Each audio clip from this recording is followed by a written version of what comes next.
Greetings, everybody. Welcome to the shop. I'm Mike with Red Clover Guitars here in Western North Carolina. Today I wanted to talk about putting in fret dots and how I do it. There are a number of different ways to do it. This is the way that I've become most comfortable with, and it seems to work the best for me. So I thought I'd show y'all how I do it, and maybe you can get a useful tip out of it here and there. And so let's begin. So I have my slotted fretboard here that I've done. Now I've gone through and I've marked the frets where I want the dots to go on. In this case, it's just a standard layout: 3, 5, 7, 9, 12, 15, 17, 19, and so forth on there. There's no wildness to the pattern or anything like this. So this is for your traditional setup. So I mark those frets and I double check them, triple check them, so that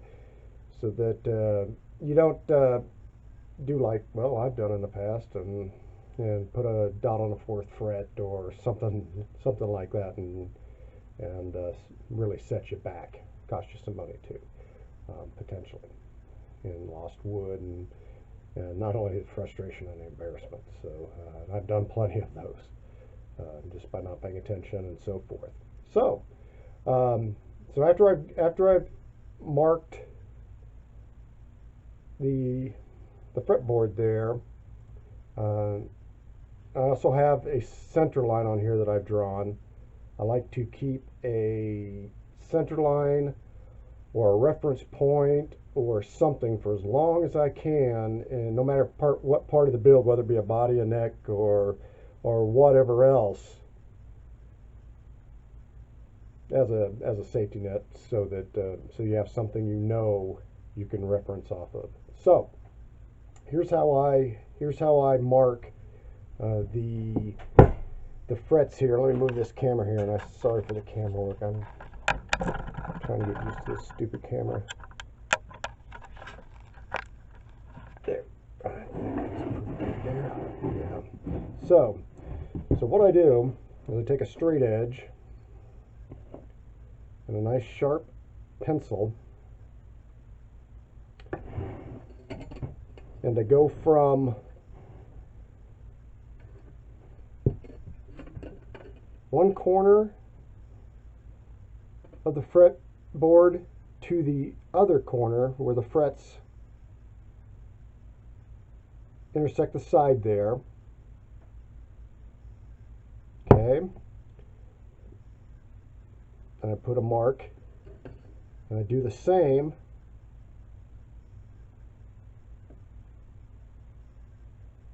for the other. So what I end up with is a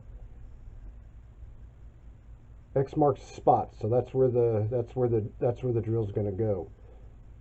So I'll do the rest of these off camera, then I'll come back on. Now, what I did want to say, there is a little bit different for the 12th in here that we'll do here, is that because I'm putting 1 or 2 on the sides here, that I use the center line as my reference point, going from corner to corner on here, and put my X there rather than going straight across in here.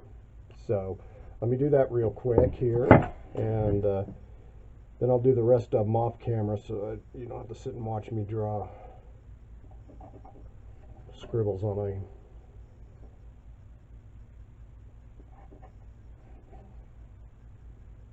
fretboard here. So incidentally, this is the fingerboard here is canary wood. Trying it out for the first time to see it. It's got a pretty reddish streak to it. works really well, and it smells wonderful too. So I'm interested to see how it turns out on there. So okay, so we've got these on the 12th fret right here. So I'll do the rest of these, then we'll come back to it. Okay, I'm back. So now I've got my X's all laid out on the fretboard, and we are almost ready to drill for them. Now I will say that I use for this, I use a, let me grab one here. I use a Brad point drill, and you notice has the little point there that makes it very accurate for finding the X that you marked on your fretboard. You can use other typical traditional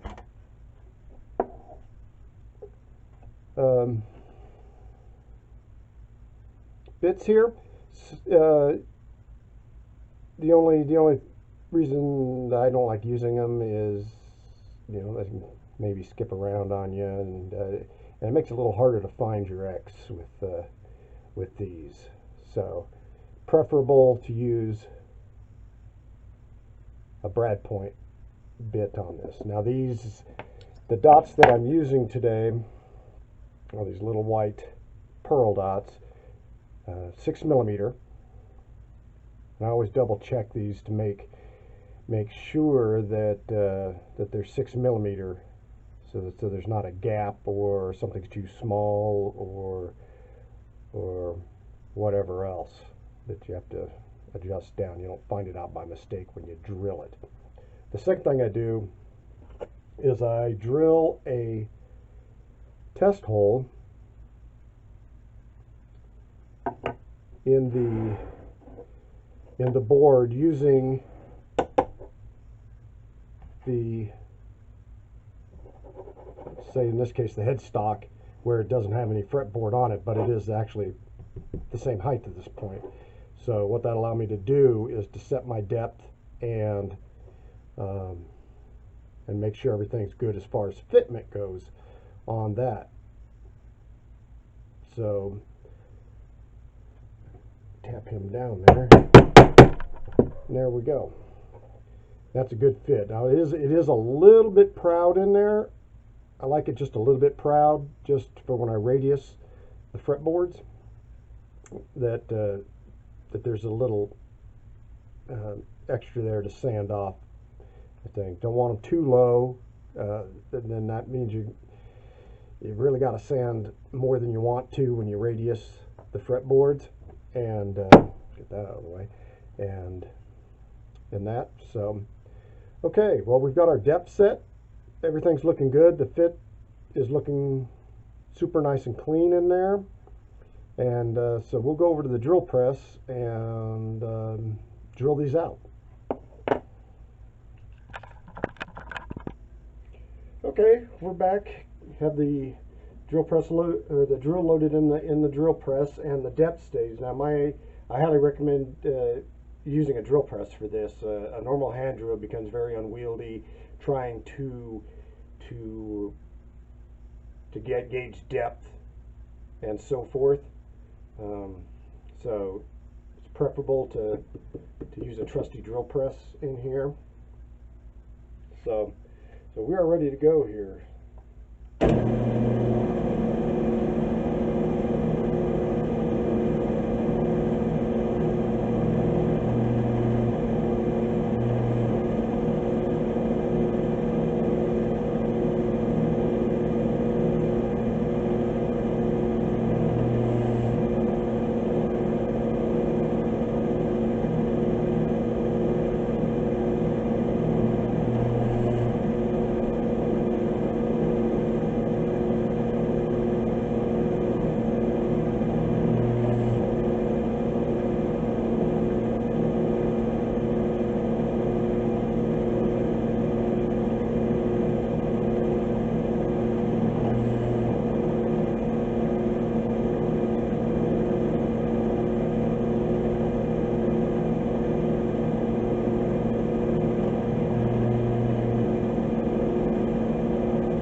got those nice and drilled down. Now I will say I typically like to drill just a little bit deeper on the 12ths where they're out towards the edges of the fretboard, because more is going to be taken off there when you put a radius on the fretboard. So if you leave it too tall, either you'll sand through it completely or you'll leave it really thin, which means that it can be real brittle. And sometimes, depending on the wood, especially like a rosewood or something along those lines, it'll show the rosewood will darken down because it's so thin in there. So we'll do that. So now just go through the process of pressing in fret dots. Not like that. Can't see it here. Can't even see what I'm doing. Nice work, Mike.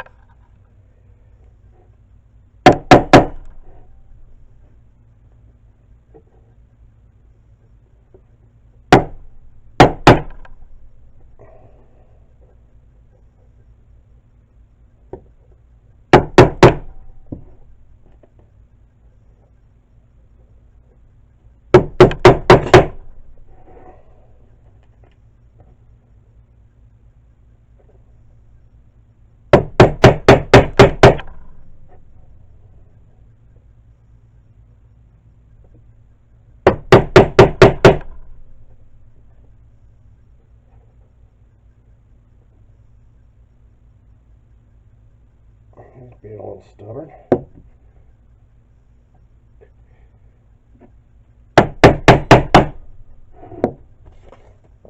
Grab some more here.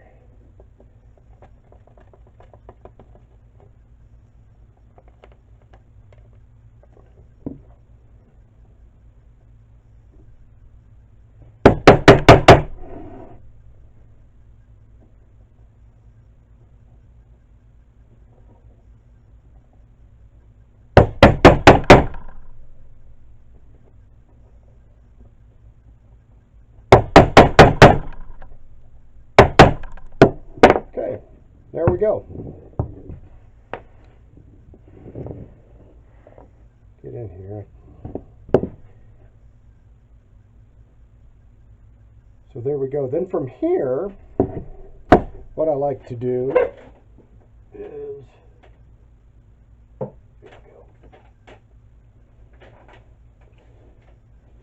take a little bit of CA glue. That's not a little bit. There we go. Just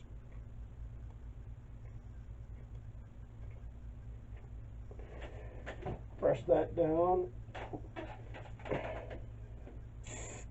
Hit it with a little accelerant there. Accelerant smells really bad. So there we go.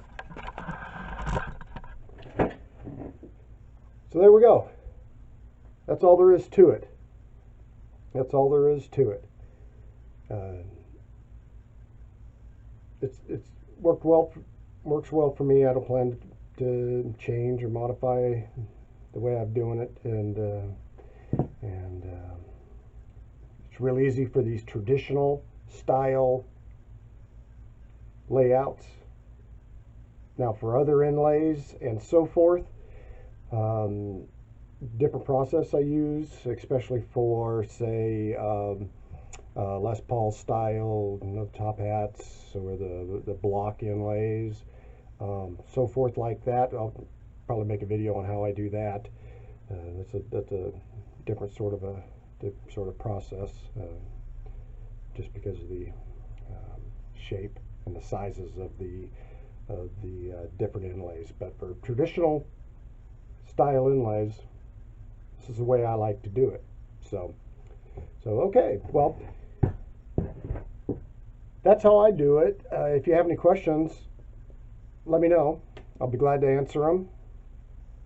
In the meantime, stay safe, everybody, and build something really cool out there. Thanks a lot, everybody.